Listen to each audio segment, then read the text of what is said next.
If there's one thing that the Mecha Sally arc, when the book was under the Archie license, has in common with the Metal Virus arc, which was the first major arc outside of the initial one when Sonic went to IDW, if there's one thing both have in common with each other, is they started out potentially good, but then fell flat. As I've mentioned before about the Mecha Sally arc, the outlining, the blueprinting for it was great, the planning was perfect, but the execution was poor. And the same could be said for the Metal Virus arc. The outline, the blueprint for it was great, the planning was perfect, but the execution was poor. And why was it poor? Why was the execution poor? Well, as I said on many occasions, it's because of the fact that both stories, when they got to that middle portion, to that prime portion of the arc, each individual arc, I should say, they ended up becoming repetitive. And what I mean by repetitive is they would repeat the same situations over and over and over again. Nothing would really change. Nothing would really change. I mean, the settings would change, there's no doubt. Certain characters they would interact with would be different, but it was still the same scenario. Like with the Mecha Sally deal, it was always the fact that they would find Sally in a certain location, a village, whatever, fight her, interact with somebody they might know at that village, and then, as well as be in the process of fighting her, and then Sally would get away, and they would go after her, rinse and repeat. The Metal Virus arc was very similar to where Sonic and sometimes, some colleagues or allies of his, friends of his, would show up in a village being infected by the Metal Virus, and the citizens being infected by the virus thus turning into zombots.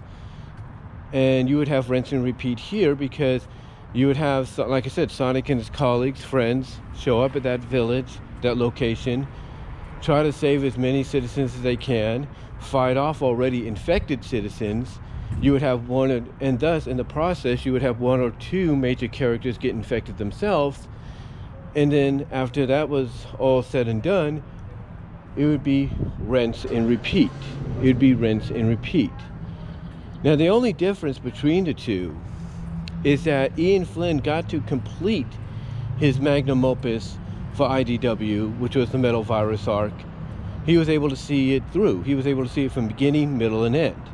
The Mecha Sally one, though, was never given that opportunity officially because of the behind-the-scenes issues. But thanks to Archie Sonic Online, it did finally get to see a resolution to an extent, and it's still seeing that as we speak. But if there's one thing that a lot of people will agree about when it comes to Ian Flynn, whether you're a fan of him or you're not, and whether or not you were a fan of these story arcs or you weren't, I think the one thing a lot of people would agree is that maybe Ian Flynn shouldn't attempt to write such long arcs. Like maybe Ian should basically focus on what he wants to focus on, make that the priority, and then go from there. The one thing people liked about the Iron Dominion arc, even though it was a year-long arc with the extension of Journey to the East, is at least Ian got to the point, in certain issues of the arc, as well as he got to the point with the Journey to the East tie-in, from Sonic Universe. He got to the point. He didn't dilly-dally, he didn't rinse and repeat, he got to the point. I mean, yes, with Journey to the East, he did rinse and repeat with them going to each bride's house to have them renounce the allegiance to the Iron Dominion and the Iron Queen. That was true. That is true, I should say.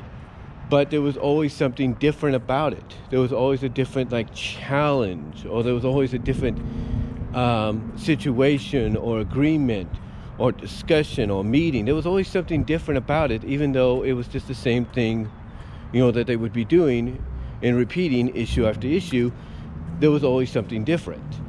And that's why people loved the Iron Dominion arc. That's why people loved its extension of Journey to the Eastern Sonic Universe. Because even though there was some similar things, you know, there was always something different there that basically kept you entertained.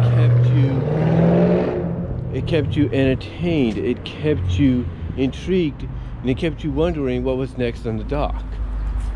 While the other two that came way after it, in Archie and then IDW, like I said, had the potential at first to be great, but then fell flat on their face because of the fact that they were repetitive in nature. You know, when they got to that prime position, they became repetitive. When the Iron Dominion arc, and even through its Journey to the East extension, got to their prime positions, yeah, there was some repetitiveness, but there was still enough of a difference that kept people invested. It kept them intrigued, wanting to see more, wanting to see what comes next. And I think when you get down to it, if you would have asked them that out of the 3 arcs that I just mentioned, which is probably, basically what I'm trying to say is I get ready to go catch my bus soon in a moment. If you would have asked them out of the 3, which is the top arc that they prefer, a lot of them will say Iron Dominion. And then in second, they might go with the Metal Virus arc because that saw completion. And then the Mecha Sally arc would fall third because even though they were on the verge of seeing a completion, it didn't get that opportunity because of legal issues. But be that as it may, I think a lot of people would choose the Iron Dominion arc and the Journey to the East extension of it over Metal Virus and over, you know, Mecha Sally. There's no doubt about that. They would choose that. Heck, if you were to say, hey, let's make Journey to the East its own separate thing, even though it's an extension of Iron Dominion, then there's no doubt that the 2 top story arcs that they would choose out of those 4 would be Iron Dominion, Journey to the East, you know, Metal Virus, and Mecha Sally. And the reason they would choose Journey to the East and Iron Dominion is because, like I said, those stories got to the point. Those stories, even though they had some repetitiveness, got to the point. They didn't dilly-dally. They had enough of a difference, even in the repetitiveness, that kept you intrigued, kept you reading, kept you wondering what was next. Well, the other ones were mostly, like I said, just rinse and repeat situations where the only thing that would happen, like with the Metal Virus arc, is certain major characters you know, being infected. And that would be it. That would be it. It would only be certain major characters that would be getting infected, different-wise, I should say, in every other issue, or every issue. And that would be about it. So, I think when you compare, you know, those 3 arcs, and maybe even Journey to the East as its own individual arc, even though it's tied in with Iron Dominion, I think in closing I could say people would choose Iron Dominion and Journey to the East over Mecha and Metal. But what are you guys' thoughts? Let me know down below. Talk to you later.